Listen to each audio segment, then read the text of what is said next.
Саламатсыздарбы? Ала-тоо 24 каналынын түз эфиринде өзөктүү маселе программасы, студияда Нуржан Ташполотова. 16 октябрдан 21 октябрга чейин Улуттук онкология жана гематология борборунун бейтапканасында, ошондой эле маммология борборунда ачык иш күндөрү өтүүдө.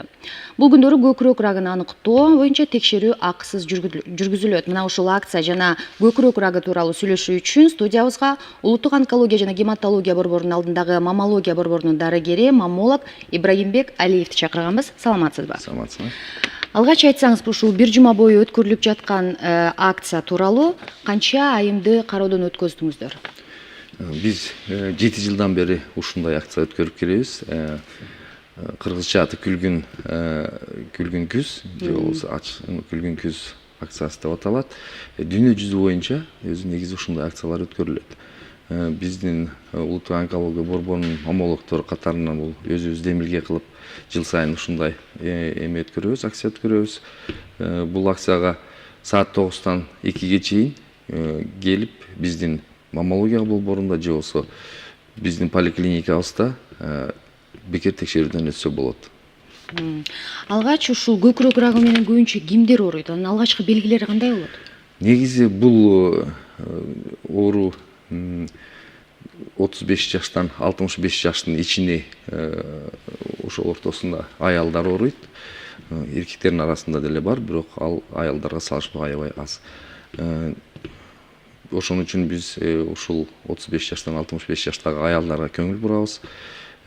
Ушул кезде организмде гормоналдык өзгөрүүлөр болгон себебинен негизи дүйнө жүзүндөгү статистика боюнча карасаң эң көп оору ушул убакта кездешет.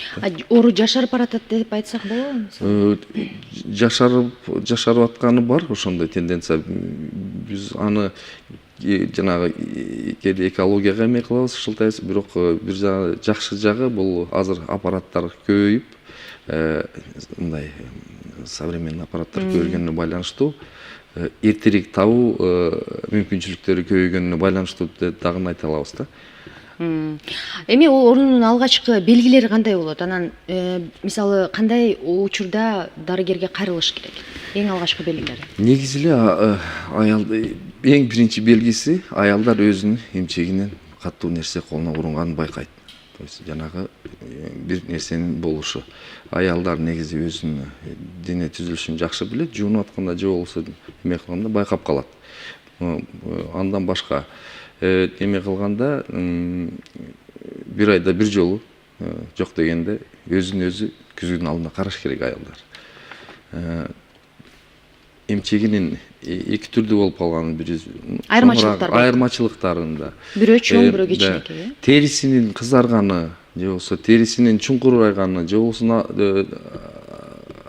тескерисинче томпоюп калышы дегенде. Анан үрпүсүнөн суюктук чыгышы, же болбосо кан чыгышы, колтук бездеринин чоңоюшу, ушул негизи ушул эң кооптуу белгилер ушул. Анан айтып кетиш керек, эме болуп, ошол белгилердин бирөөсү болсо эле өзүнө диагноз коюп алып, коркуп, паникалап атып, башка жака чуркабай, эме кылыш, адистерге кайрылыш керек, маммологдорго да.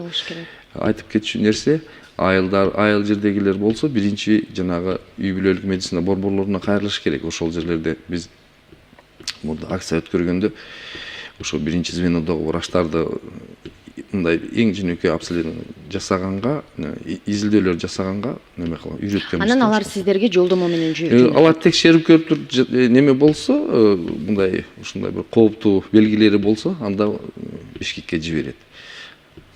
Анан эми ушул бейтап аялдардын арасында өзүн өзү дарылоо деген бир нерсе менен дагы бар да. Демек, оорунун алгачкы белгилерин байкаганда эле дароо сиздерге келиш керек экен да. Күчөтүү дегендер көп болсо. Кээде ушундай эме болуп калат, коркконунан элдер эме кылышып, башка жакка барып дарыланып, же болбосо жанагы бүбү бакчыларга дегенде кайрылышат, анан же өзүлөрү интернеттен окуп алышып, ар түрдүү нерселер дешет.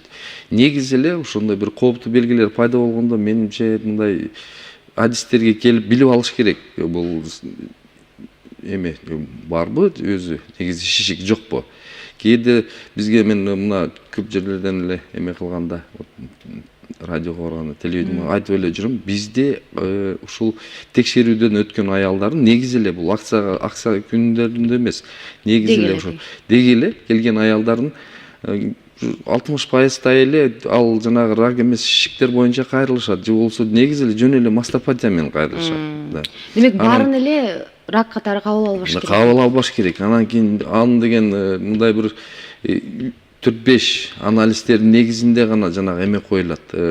УЗИ өтөт. Биринчи адистин текшерүүсүнөн өтөт, андан кийин УЗИ өтөт, анан керек болсо маммография өтөт, андан кийин эме болбой калса пункция биопсия жасалат, же болбосо ошол шишиги алынып гистологияга жиберилип, ошонун негизинде гана анан диагноз коюлат. Анан жана мен айткан белгилерин эле угуп алып кээ бир эмелер бар, паникага түшкөн аялдар ушинтип эме кылбаш керек да. Биз аларга жардам беришибиз керек, белгилерин айтып, аларды коркутуп качырып албашыбыз керек. Эми орunu ошол белгилер байкалганда анын стадиялары болуп бөлүнөт да. Операциясыз жол менен айыктырганга болобу? Негизи бардык эле стадиялары операциялык жол менен. Бирок жалаң эле операциялык жол деп айткан мындай туура эмес болуп калат. Комплекстүү дарылануу болот. Онкологияда мындай бир эле операция кылып коюп эле ушу менен дарылануу деген болбойт.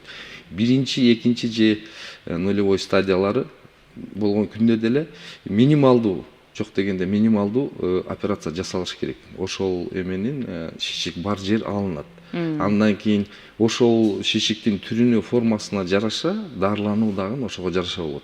Же химиотерапия болот, же нур терапиясы болот, же гормоналдык терапия болот. Комплекстүү болуш керек да. Хирургия эле эмес жаман. Сиздердин борбор, деген онкология борбору башка чет элдик адистердин тажрыйба алмашуу жүрөбү?